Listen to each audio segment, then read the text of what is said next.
بسم اللہ الرحمن الرحیم۔ السلام علیکم ورحمۃ وبرکاتہ۔ ہمارے یوٹیوب چینل پر خوش آمدید، جہاں آپ کو ملیں گی خوفناک کہانیاں اردو زبان میں، خوفناک کہانیاں، پراسرار حقیقی کہانیاں، سنسنی خیز کہانیاں۔ اگر آپ ان کہانیوں کے شوقین ہیں تو یہ چینل آپ کے لیے ہے۔ ہماری کہانیاں سننے کے لیے سبسکرائب کریں۔ آج کی ہماری کہانی کا نام ہے پراسرار حویلی، ایک خوفناک رات کی سچی کہانی۔ یہ کہانی لاہور کے قریب ایک پرانی اور ویران حویلی کی ہے جو کئی سالوں سے خالی پڑی تھی۔ گاؤں میں مشہور تھا کہ وہاں ایک پورا خاندان ایک خوفناک حادثے کا شکار ہو کر ہلاک ہو چکا ہے۔ کچھ لوگوں کا کہنا تھا کہ وہ سب خودکشی کر چکے ہیں، تو کچھ کا کہنا تھا انہیں کسی پراسرار مخلوق نے ختم کر دیا تھا، لیکن حقیقت کوئی نہیں جانتا تھا۔ 3 دوست احمد، فہد اور سعد بچپن سے ہی بہت زیادہ گھومنے پھرنے اور مہم جوئی کے شوقین تھے۔ وہ اکثر خطرناک جگہوں پر جاتے اور مختلف قدرتی آفتوں اور کہانیوں کی حقیقت جاننے کی کوشش کرتے رہتے تھے۔ جب انہیں حویلی کے بارے میں معلوم ہوا تو انہوں نے فیصلہ کیا کہ وہ ایک رات وہاں گزار کر دیکھیں گے کہ آیا واقعی کچھ ہے یا یہ صرف کہانیاں ہیں۔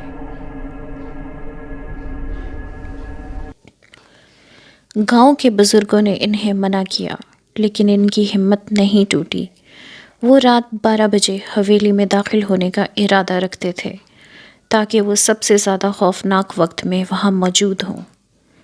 رات کے وقت جب چاند کی روشنی مدھم تھی اور ہوائیں سائیں سائیں کر رہی تھیں، تینوں دوست ٹارچ لیے حویلی کے بڑے مین دروازے کے سامنے کھڑے تھے۔ دروازہ بظاہر بند تھا، لیکن جیسے ہی فہد نے دھکا دیا، وہ چرچراتے ہوئے خود ہی کھل گیا۔ تینوں نے ایک دوسرے کو حیرانی سے دیکھا، لیکن پھر اندر چلے گئے۔ حویلی اندر سے بہت بڑی اور وسیع تھی، لیکن بہت زیادہ مٹی، دھول اور مکڑی کے جالوں سے بھری ہوئی تھی۔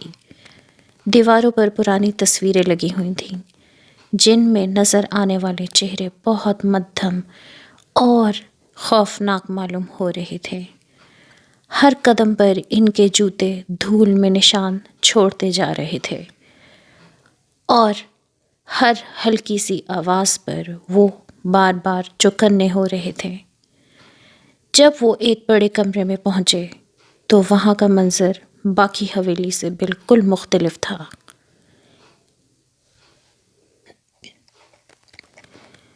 یہاں ہر چیز صاف ستھری تھی، جیسے کوئی وہاں روزانہ صفائی کرتا ہو۔ کمرے کے بالکل درمیان میں ایک پرانی کرسی رکھی ہوئی تھی اور دیوار پر ایک بڑی تصویر چپکی ہوئی تھی جس میں ایک عورت سفید لباس میں کھڑی تھی۔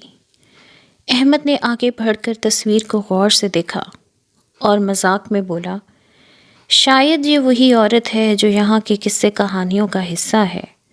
جیسے ہی اس نے یہ کہا، اچانک دروازہ خود بخود زور سے بند ہو گیا۔ تینوں دوستوں کی ریڑھ کی ہڈی میں ایک سرد ہوا دوڑ گئی۔ وہ دروازے کی طرف لپکے، لیکن وہ جیسے کسی نے باہر سے بالکل مکمل بند کر دیا تھا۔ ابھی وہ سنبھل ہی نہیں پائے تھے کہ انہیں ایک اور خوفناک چیز محسوس ہوئی۔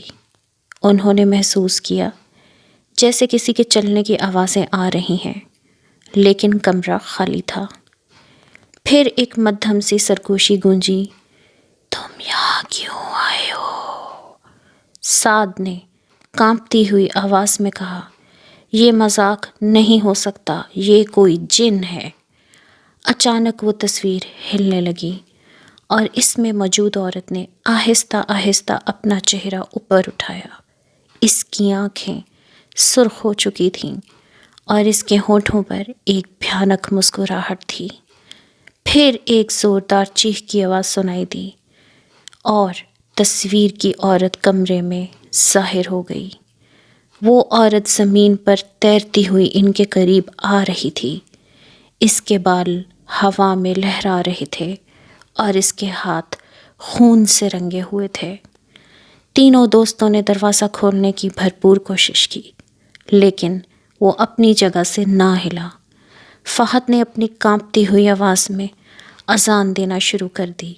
جیسے ہی اذان کے الفاظ گونجنے لگے، وہ عورت پیچھے ہٹنے لگی اور درد میں چیخنے لگی۔ کمرے کے اندر موجود ہر چیز لرزنے لگی۔ کھڑکیاں خود بخود کھل گئیں اور دروازہ اچانک سے زور سے دھڑام کے ساتھ کھل گیا۔ تینوں لڑکوں نے فوراً باہر کی طرف دوڑ لگائی۔ جیسے ہی وہ حویلی سے باہر نکلے، ان کی آنکھوں کے آگے اندھیرا چھا گیا اور وہ بے ہوش ہو کر گر پڑے۔ صبح کے وقت گاؤں والوں نے انہیں وہاں پایا۔ جب احمد کو ہوش آیا تو اس نے اپنی دادی اماں سے پوچھا، یہ سب کیا تھا؟ دادی ماں نے بہت سنجیدگی سے کہا، یہ عورت وہی ہے جو اس حویلی میں اپنے شوہر کے ظلم کا شکار ہو کر مر چکی تھی۔ اس کی روح اب بھی بدلہ لینے کے لیے وہاں بھٹک رہی ہے۔ جو بھی حویلی میں داخل ہوتا ہے وہ اسے ڈرا کر بھگا دیتی ہے یا پھر اسے ہمیشہ کے لیے اپنے ساتھ لے جاتی ہے۔